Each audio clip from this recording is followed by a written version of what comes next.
If you were a kid in Britain in the 1980s, you wanted a muddy fox. Maybe you had one. More likely you stood at the shop window and ached for one. The white Courier, the paw print, the pink, the coolest bike a paper round could never quite buy. At its peak, it held half the mountain bike market in Britain, sold 100,000 bikes a year, and put the first ever mountain bike advert on British television. And it came from nothing. Two men who didn't even ride bikes laughed out of the trade, told there were no mountains in England, who went from 20 sales in a year to the name every teenager in Britain wanted. And then, barely a decade after it began, it was gone. How does the coolest name in Britain just vanish? What happened inside that little office? Chapter 1. The paw print. Somewhere in a shop window in the mid-1980s, propped at an angle so the light caught the frame, there was a white bicycle, fat tires, flat bars, a small fluorescent pink component down at the bottom of the frame that no sensible bicycle had ever bothered with before, and on the seat tube, pressed into the metal, a paw print. Every kid who walked past that window wanted it. Most of them couldn't have it. That was rather the point. The bike was a muddy fox, and the strangest thing about it, stranger than the pink, stranger than the paw, is that it was dreamed up by two men who didn't ride bikes, didn't much care about bikes, and had wandered into the trade almost entirely by accident. Their names were Drew Lawson and Aristides. Lawson was a Scottish art director and screen printer, a designer by instinct, the sort of man who'd once packed in a steady job to hitchhike to India with his girlfriend. Aristides was a Greek Cypriot accountant, precise, quiet, a numbers man who'd later be described in the trade press as a former shipping entrepreneur forever drifting in and out of the bicycle business. On paper, they had nothing in common. Neither of them, by any account, could have told you the difference between a good frame and a bad one. They met in a bar. Not in London, not in a boardroom, but somewhere out in the Gulf, in the expat drift of the early 1980s. Lawson had never made it to India. He'd ended up working for a publishing company in the Emirates, and one evening he got talking to a Cypriot accountant over a few drinks. By his own telling, that was the end of the India plan. A few drinks, a conversation, and the next stop was London. They were, by their own cheerful admission, an unlikely pair. Both shy, both men who didn't say much unless they had to, but put a blank sheet of paper in front of them, and something happened, a shared appetite for vision, for the sheer nerve of building something from nothing. They liked the idea of adventure more than they liked any particular product, which is why what they built could just as easily have been something else entirely. Back in London, around 1982, they set up a finance company, security and general finance, dull work, lending, distribution, the plumbing of small business. It was the kind of firm that could have ticked along for decades in obscurity, financing other people's dreams and never having one of its own. And then a French shotgun company went bust and everything changed. Chapter 2. Shotguns and sewing machines. To understand how two finance men ended up owning the coolest bike brand in Britain, you have to understand Manufrance. Manufrance was a French institution, a manufacturer that made, of all things, shotguns, sewing machines and bicycles, propped up in part by the French government. It was the sort of sprawling old-world firm that did a bit of everything and did none of it fashionably. And it had a problem in Britain: no distributor. Its products sat on the wrong side of the channel, with no one to move them. Lawson and Aristides' little finance firm took the job on. They financed Manufrance's goods into the UK, then distributed them. Guns and sewing machines and bicycles funneled through a first-floor office on New Cavendish Street. It was unglamorous, and it worked, right up until the moment the French state pulled its support and Manufrance collapsed underneath them. That should have been the end of it. Two men, a dead supplier, a warehouse problem.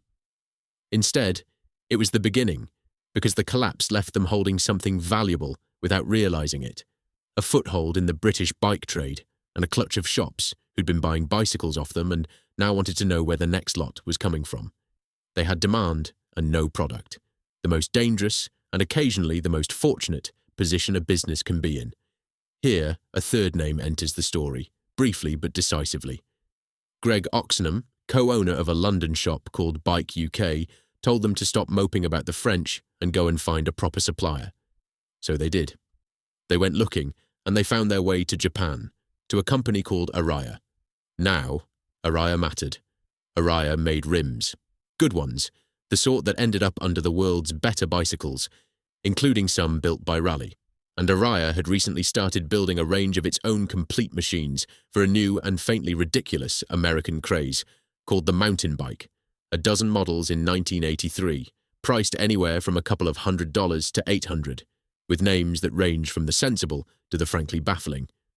One of them was called Fun Picnic. That is not a joke. Another one, sitting quietly in the catalogue, was called Muddy Fox. Lawson and Hajipetro wanted to sell Ariya bikes in Britain, and they promised, in the way ambitious young distributors do, to make the Ariya name famous. This alarmed Ariya considerably.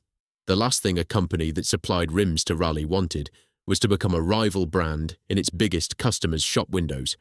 So Ariya gently suggested they use a different name. They looked down the catalogue of odd little English-language model names the Japanese had dreamed up, and one of them simply sat right: Muddy Fox. It sounded like the thing itself, earth and speed and something half-wild disappearing into a hedge. It had, as Lawson put it, struck a chord. They'd found their supplier and stumbled onto their name. Now they needed a face for it, and the way they found one tells you everything about the two men and the decade they were about to define. Someone had drawn a paw print for a logo. A perfectly good paw print, except somebody noticed it had a toe missing. So Lawson did the obvious thing.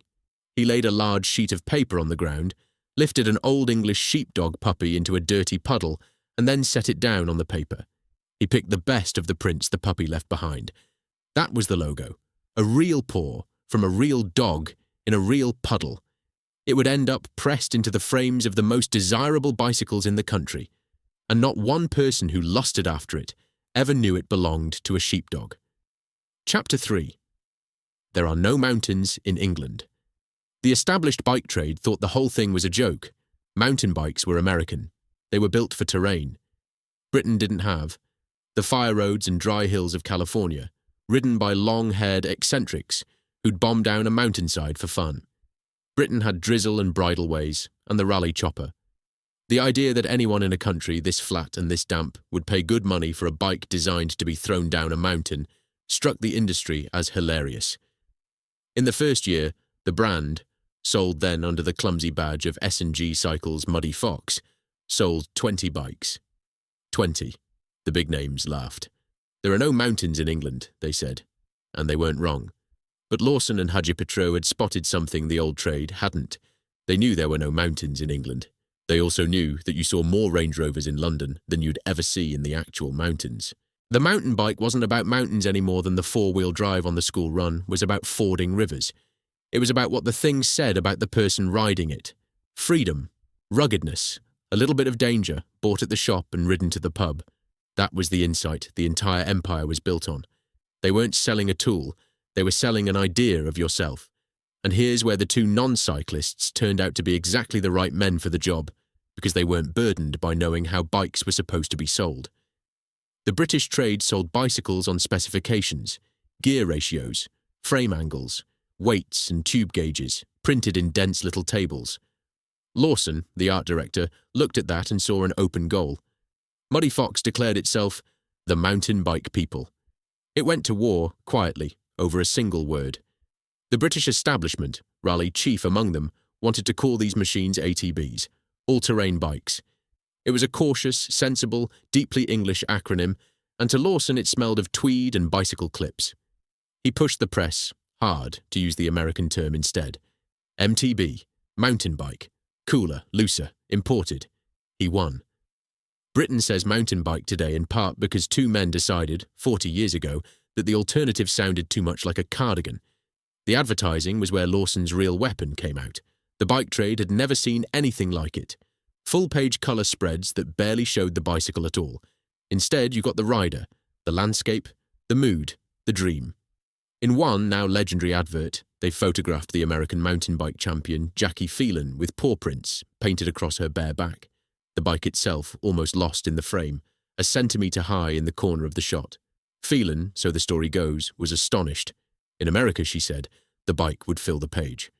In Britain, Muddy Fox had worked out that the bike was almost beside the point. There was the advert of a bike sitting on a shimmering lake, beautiful and useless and unforgettable. And there was, most audaciously of all, what's repeatedly credited as the first television commercial ever made for a mountain bike anywhere in the world. Two men who'd started with 20 sails and a puppy's paw were now putting mountain bikes on British television screens. The trade had laughed. The trade stopped laughing. Because out on the streets of London, something was starting to happen that no advert could have manufactured on its own. The bikes were beginning to move, and one bike in particular was about to change everything. Chapter 4. The White Courier. It was called the Courier, and it broke the barrier that the whole industry had assumed was unbreakable. The problem with mountain bikes had always been the price. Built in Japan by Ariya from good steel with good components, a Muddy Fox was a lovely thing and a genuinely expensive one. The sort of money that kept it a specialist object, admired and unbought. To reach the street, it had to reach the street's wallet. So, production moved to Taiwan. The costs came down and the Courier arrived at a price that made grown men in the trade blink. £199. As Haji Petru put it, the Courier was the bike that broke the mountain bike price barriers, and no competitor could come close to it. For the first time, the coolest-looking bike in the shop was also, near enough, one you could actually afford. And it was the white ones that did it. White frame, that flash of fluorescent pink at the bottom bracket, and, on the top models, logoed disc covers over the wheels that looked magnificent and were, in any kind of sidewind, nothing short of lethal. It didn't matter. Nobody bought a white Courier for its handling in a crosswind. They bought it because no other bike on earth looked like that. They filled London. That's not a figure of speech. The white Courier became the working bicycle of the capital's dispatch riders, the couriers who wove through the traffic all day and gave the bike its name. You saw them everywhere, flashing between the black cabs, a moving advertisement that money couldn't have bought. When the bike couriers of London themselves turned up on ITV, weaving through the city on the evening news, the machine underneath half of them was a Muddy Fox. The brand had achieved the thing every brand dreams of, and almost none ever manages. It had become the default, the obvious choice, the one you named when you meant all of them. There's a test people use for that kind of cultural dominance, the Hoover test. A Hoover isn't a brand anymore, it's just what you call a vacuum cleaner. And for a few years in the mid to late 1980s, a Muddy Fox wasn't a brand either. It was, near enough, the generic name for a mountain bike. People walked into shops and asked for a Muddy Fox the way their parents had asked for a Hoover. They didn't want a mountain bike. They wanted that. For a firm that had sold 20 bikes in its first year and been laughed out of the trade, it was a vindication so complete, it barely seemed real. But the white Courier on the street was only half the story. The other half was happening in the shop windows where the more expensive foxes sat gleaming and unattainable, and where a particular kind of longing was being manufactured in the heart of every teenager in Britain who couldn't afford one. Chapter 5. The Bike to Have. To understand what Muddy Fox meant, you have to stand at the shop window again, because that's where the brand did its deepest work. Imagine being 14 in 1988, your nose more or less against the glass, looking at a bike you have precisely no way of paying for. The frame is Japanese-built, from tang steel, the good stuff. The frames enthusiasts still speak of as the last truly decent Muddy Foxes. There's a paw print pressed into the lug at the top of the seat tube, a little maker's mark that feels less like branding and more like a secret handshake. The bottle bosses on the frame are diamond-shaped, because on this bike, even the bolt holes have been thought about. Everything about it has been designed by someone who understood that desire is in the details, and it's yours, if only it weren't.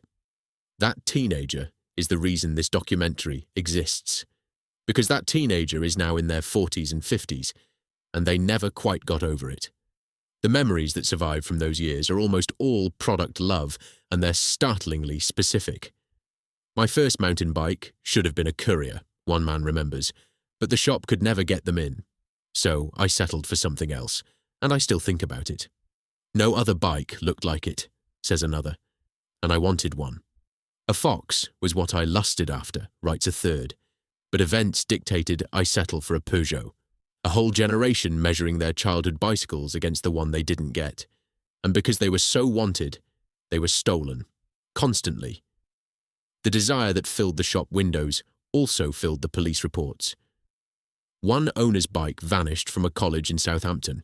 It had 4 locks on it, he says, still furious decades later. The bastards. A country lad moved to Manchester in 1991 with a bright pink muddy fox and had it stolen within 24 hours. A hard lesson, he called it, for a country boy in the big smoke. These were bikes so desirable that owning one in a city was an act of optimism. The bikes themselves earned the longing. Beyond the Courier, there was a whole range built to be dreamed about.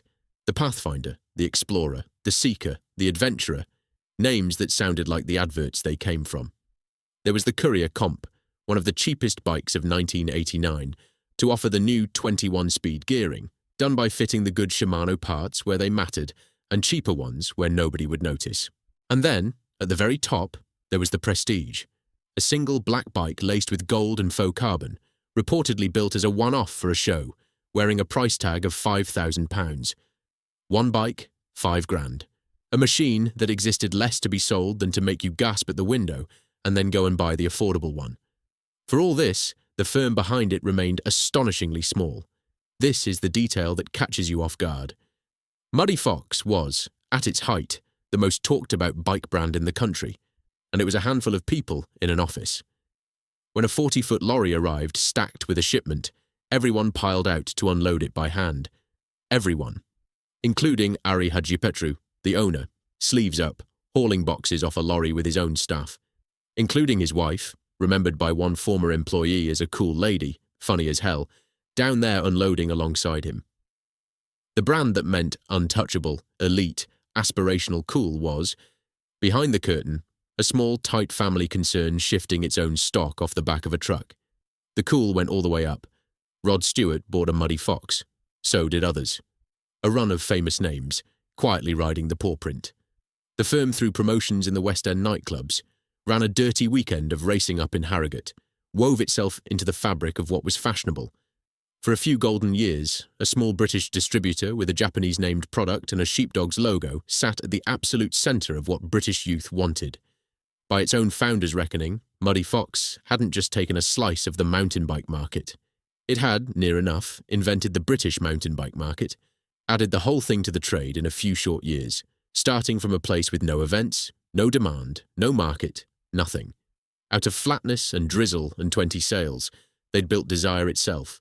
And Desire, it turned out, sold in numbers nobody in that little office had dared imagine. Chapter 6. Mr. Biggs, the peak came fast, the way peaks in the 1980s tended to. 20 bikes in the first year. And then, by 1987, a 50% share of the entire UK mountain bike market. 1 in every 2 mountain bikes sold in Britain wearing a paw print, on sales of 20,000 units. And then, within 2 more years, annual sales climbing towards 100,000, from 20 to 100,000, in the time it takes a teenager to grow up. The 2 shy men from the Gulf Bar became, briefly, stars. Not bicycle trade stars. Actual stars, the kind the style press profiles. In August 1988, Management Today ran a piece on them under the headline, Wide Tyre Boys. That same year, a magazine called Bicycle profiled them under a title that says everything about where they'd landed, a peek at the lives of the Mr. Biggs. In the winter of 1989, Sales Initiative called them a Wheel of Fortune, and in April 1990, GQ itself put them in its pages under the headline Mountain High. 2 accountants and art directors who'd started with a dead French shotgun firm were now the subject of glossy magazine spreads about how much money they were making. The bikes went out into the world. Europe, North America, Australasia. The paw print, invented in a London puddle, was crossing oceans, and back home the brand had reached that rarefied altitude where it no longer needed to advertise what it was, because everyone already knew. This was the summit, and standing on it, in 1989, 1990, at the very top, nobody inside that small office could have seen the ground about to open, because the same instincts that had built the empire were quietly turning into the things that would bring it down. The relentless focus on price, always put the pound first, had broken the market wide open, but it had also set a habit that was hard to break. The volume that felt like triumph was becoming a dependency, and the move that had made the bikes affordable, chasing cheaper production, shopping around from factory to factory, was beginning to do something to the product that the founders, dazzled by the numbers, didn't yet register. The last truly good muddy foxes, the ones the enthusiasts revere, had been built in Japan. What came after would be a different story. None of that was visible from the summit. From the summit in 1990, it looked like the beginning of something enormous, rather than the end of something rare. The adverts were on television. The couriers filled the streets. The bikes filled the shop windows and the dreams of every kid in the country. Rod Stewart had one. GQ was calling. A 50% market share and 100,000 bikes a year, and two men who'd built it all out of nothing but nerve and a good eye and a sheepdog's paw. They'd added more to the British bike market than the whole industry had thought possible. They were, by every measure that mattered in 1990, on top of the world. They had absolutely no idea they were about to walk off a cliff. Chapter 7. The Race to the Bottom. The trouble with building an empire on the pound is that the pound never stops asking for more. Muddy Fox had broken the market open by being cheaper than anyone thought a good mountain bike could be. That was the genius, but it was also the beginning of a logic the firm could never quite climb back out of. Once you've told the country that the coolest bike is also the affordable one, you have to keep it affordable, and every year someone else is willing to go a pound lower. The instinct that had built the brand, always put the pound first, hardened into a reflex, and a reflex is a dangerous thing to run a business on. The first casualty was the thing that had made the bikes worth wanting in the first place, the frames. The last genuinely good Muddy Foxes were the ones built in Japan, by Ariya, in tangy steel. The frames the restorers still speak of with something close to reverence. After Japan came Taiwan, and Taiwan made the Courier possible, and nobody sensible mourns that, because Taiwan put the bike on the street. But the firm didn't settle. It kept shopping. Factory to factory, quote to quote, chasing the next few pounds off the cost of a frame. And somewhere in all that shopping around, the thing that holds a bicycle brand together quietly came apart. Consistency. There was, as one recollection from inside the trade put it, very little consistency in their quality control. One batch would be fine. The next would not. And you never knew which one you'd bought until you were riding it. The signs were there early, if anyone had wanted to read them. Even that beloved first Courier, the bike that broke the barrier, was, in the words of those who knew it well, a financial success, but a bit of a liability if you rode it hard. There were reports of seat stays parting company with the seat cluster, the bit of the frame that isn't supposed to come apart, coming apart, on the bike that made the brand. Then came the cutting of corners you could actually see. Clip-on plastic discs bolted over the spokes, cheap and gimmicky. Flat little stems, small economies that added up to a feeling, the feeling that the magic was thinning. And worse, for a brand that had once led, there was now a suspicion that it followed. Former trade insiders remember Muddy Fox in these years borrowing rather too freely from the bikes that were beating it. A look lifted from Specialized here, a detail from Saracen there. The company that had taught Britain what a mountain bike was for was now, quietly, copying its rivals' homework. And all of this was happening as the market itself changed shape underneath them. By the early 1990s, the mountain bike boom had gone from a craze to a gold rush, and everyone was in it. The serious names, Specialized, the proper engineering-led firms, were building reputations on exactly the thing Muddy Fox was letting slip. Bikes that were reliably, consistently good. The enthusiasts who'd once lusted at the shop window were growing up, learning more, getting fussier. They started to notice the difference between a bike that looked the part and a bike that was the part. The firm's answer to a changing market was the answer it had always given. Sell more, push harder, cash in. By its own critics' account, from around 1992, Muddy Fox did, without a shadow of a doubt, try to cash in on the exploding market. More bikes, more countries, more volume, riding the wave for everything it was worth. Europe, North America, Australasia, and by the early 90s, reaching towards South America and the Middle East. A small firm from a first-floor London office, chasing the whole world at once. It looked like ambition. It was, in hindsight, something more like a company running to stay upright. Because the faster it chased volume, the more it leaned on the price, and the more it leaned on the price, the more it hollowed out the very thing, desirability, quality, trust, that had made the volume possible. A brand eating itself, one cost saving at a time, and calling it growth. There was still one relationship holding the whole thing together. And It was about to break. Chapter 8. Always the pound first. Every brand that sells through shops lives or dies by the shops.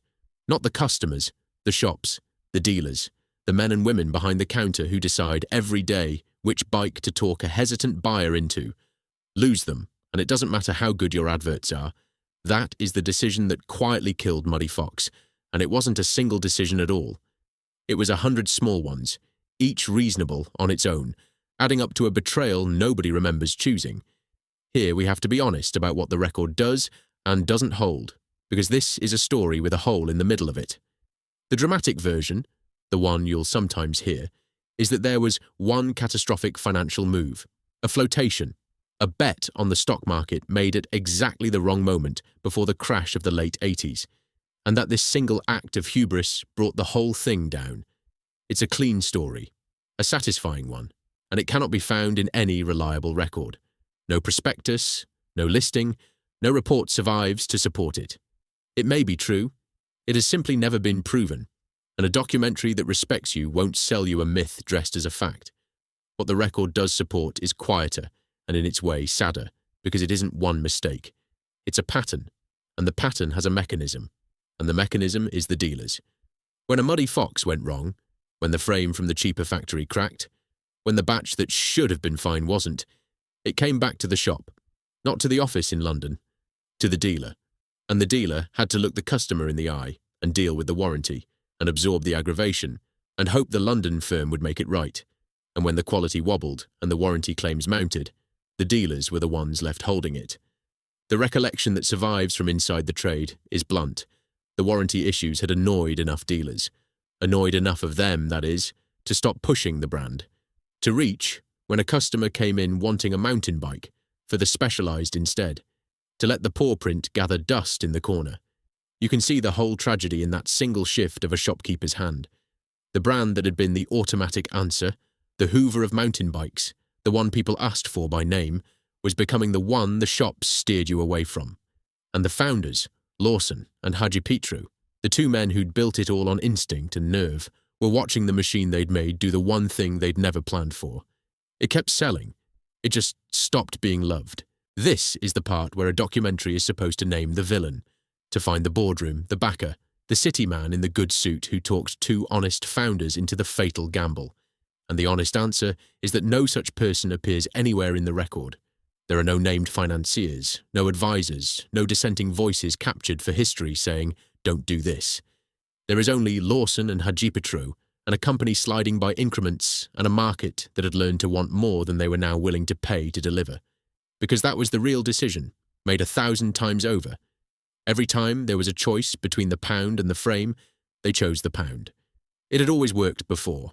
It had built everything, and it's a terribly human thing to keep doing the exact move that made you long after the world has changed, and the move has started to unmake you.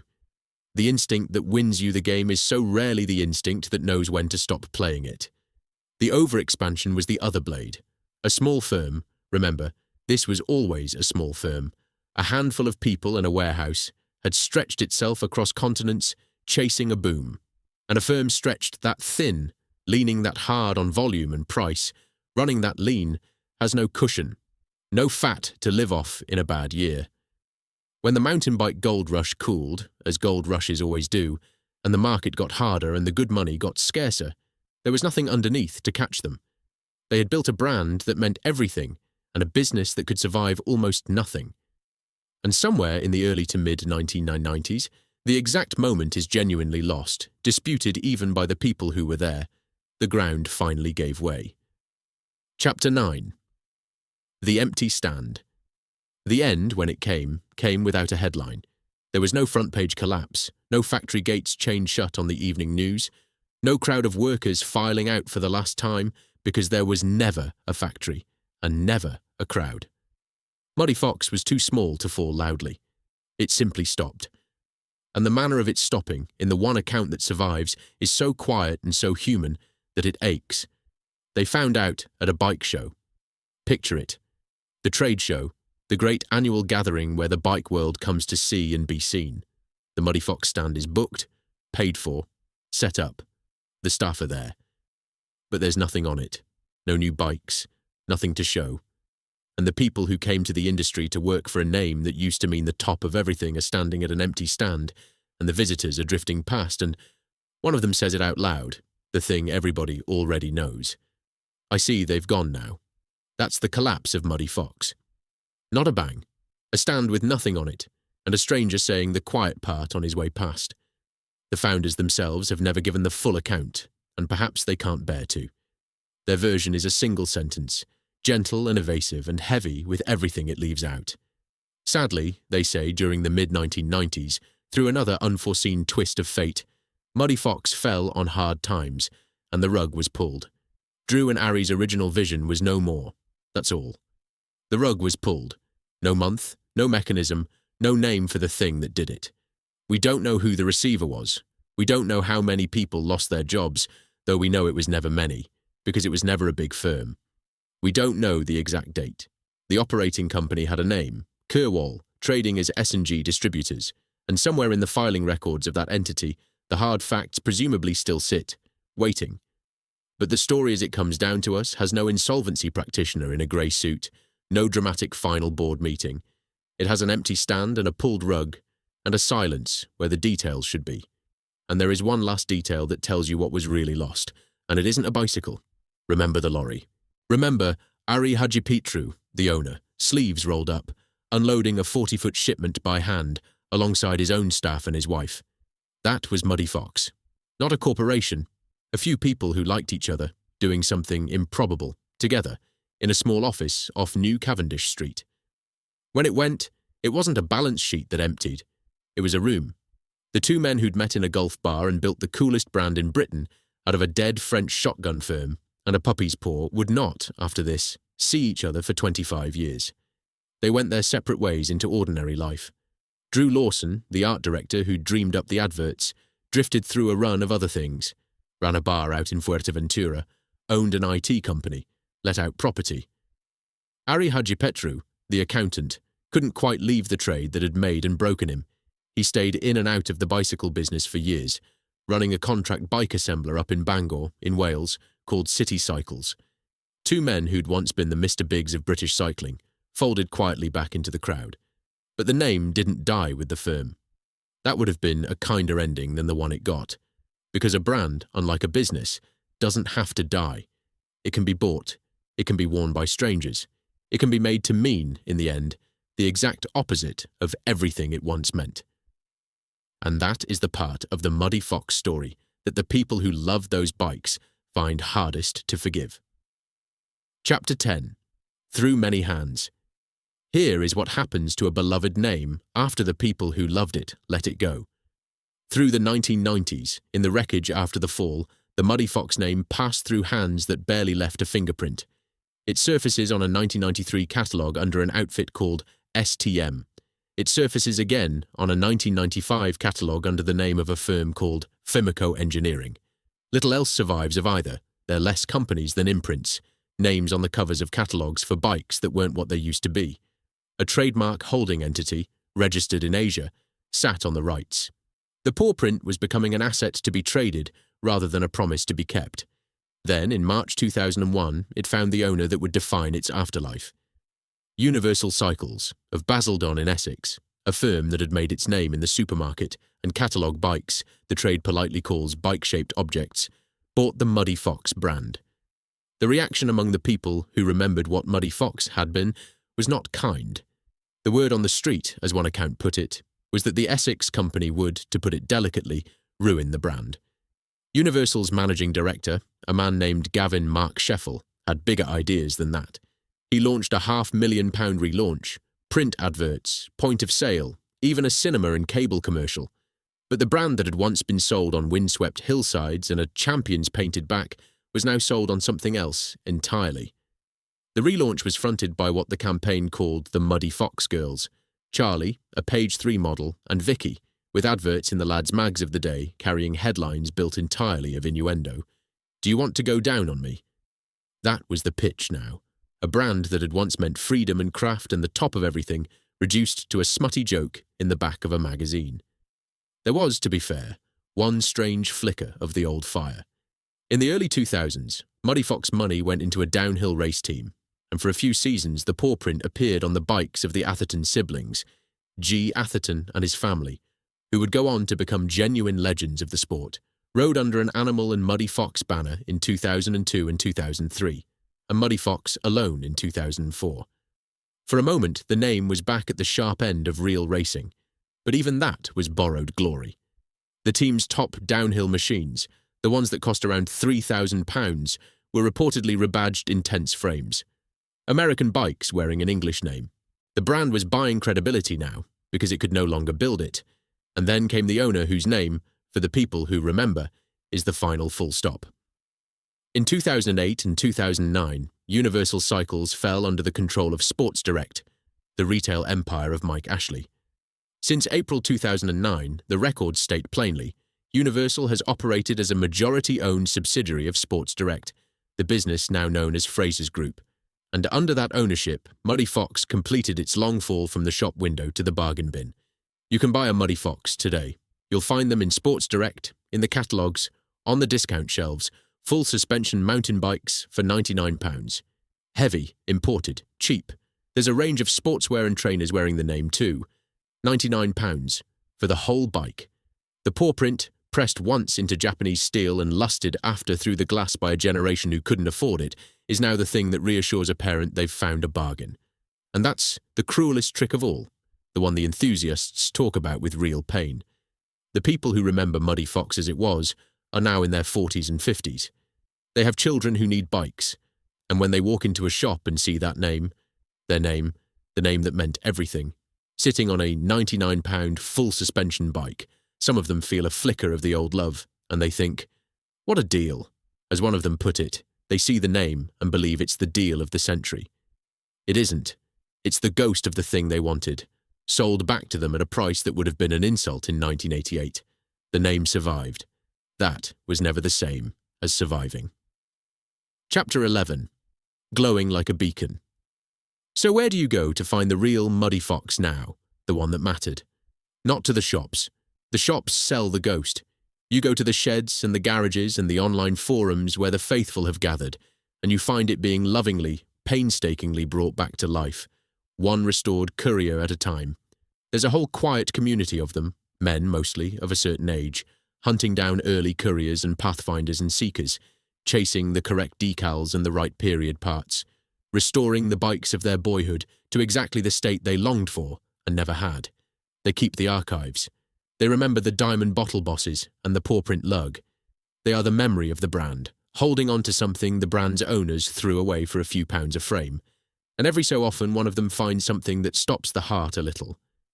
One restorer went looking through his late father's garage after the old man had gone and found a Muddy Fox, a 1990 Courier comp near mint, wrapped up carefully in bubble wrap and blankets, and put away. His father had kept it, protected it, set it aside like something precious. And when he unwrapped it, decades on, it was, in his words, glowing like a beacon. That's the whole story, really, in one image, in one garage. A bicycle a father thought was worth keeping safe. A name a son found, wrapped up like treasure, long after the men who made it had drifted apart and the brand had been sold down to a discount badge. The two founders did find each other again, in the end. After 25 years apart, Drew Lawson and Aristides were brought back together for a documentary about the untold story of British mountain biking, reunited at the Custard Factory in Digbeth, Birmingham. Two shy men, old now, who'd once conquered a market that didn't exist until they invented it. By every account, they picked up their friendship where they'd left it. They look back, it said, with nostalgic smiles and without regrets. Maybe that's the right way to leave them. Not bitter, not broken. Two men who'd caught something extraordinary for a few years, who'd taken a Japanese name and a puddle and a sheepdog and built out of them the coolest thing a British teenager could want, and who understood, perhaps better than the rest of us, that the catching was always going to be the good part, because it was never one mistake that took Muddy Fox. It's a comforting story, the single fatal error, the one bad bet, but it isn't the true one. What took Muddy Fox was quieter and more ordinary than that. A pound saved on a frame, a dealer let down, a market that grew up while the firm kept selling it, the same dream at a lower price, year after year, until the dream wore through. Not a catastrophe. a slow letting go of the thing that made it worth having. The bike is still out there, in the sheds, wrapped in blankets, glowing like a beacon. It's the world that let it go.